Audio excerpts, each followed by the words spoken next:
얼마 전 미국의 초대형 커뮤니티 사이트 레딧에 한국을 주제로 한 흥미로운 설문이 올라왔습니다. 바로 한국과 중국 두 나라 중에서 어느 나라에 살고 싶은지에 대한 설문이었는데요. 이 레딧이라는 커뮤니티는 기본적으로 미국을 기반으로 한 커뮤니티이긴 하지만 그 규모가 워낙 거대하고 또 영어를 구사할 수 있다면 전 세계 누구나 어렵지 않게 접속해 활동할 수 있기 때문에 이 투표의 결과가 세계적인 여론을 반영하고 있다고 봐도 무방합니다.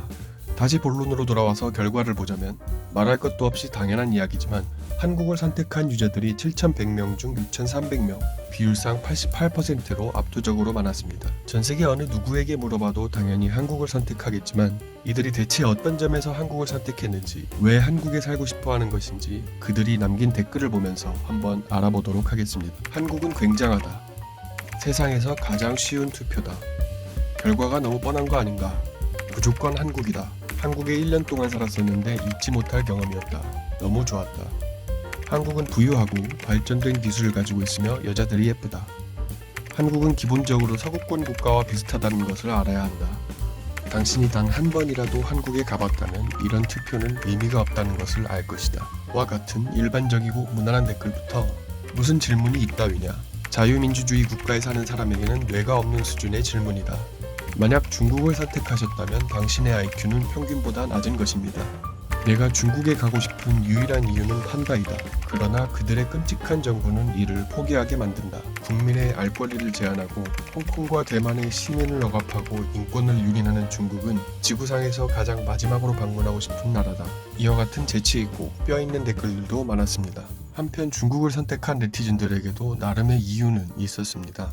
북한 얘기인 줄 알고 중국을 골랐다. 남쪽인 줄 알았다면 당연히 한국을 골랐을 것이다. 대체로 한국의 발전된 모습과 한국에서의 좋았던 기억들을 이유로 꼽으며 한국을 택했습니다. 반면 중국의 경우 중국의 인권 탄압 문제와 홍콩과 대만을 대하는 중국의 태도, 일당 독재와 같은 문제를 거론하며 기피하는 모습을 보였습니다. 중국으로부터 시작되어 전 세계를 뒤흔든 코로나 사태와 그 과정에서 또다시 불거진 국민들에 대한 가혹한 탄압, 인권 유린이 중국에 대한 전 세계적인 반감을 한층 더 끌어올리고 있는 것입니다. 실제로 중국에서는 제로 코로나라는 명목으로 마스크를 쓰지 않은 시민을 폭행하거나 연행하는 것은 물론 단순히 의심 증세가 보이기만 해도 연행 조치를 취했고, 코로나 사망자에 대해서는 시신을 유기하고 화장하며 드론을 이용해 시민을 실시간으로 감시하는 등 온갖 악행을 서슴지 않았습니다. 이런 중국과 같은 선택지에 놓인 것이 썩 유쾌하지는 않지만 그래도 한국의 선진성을 잘 알고 있는 네티즌들이 많다는 것이 다행입니다.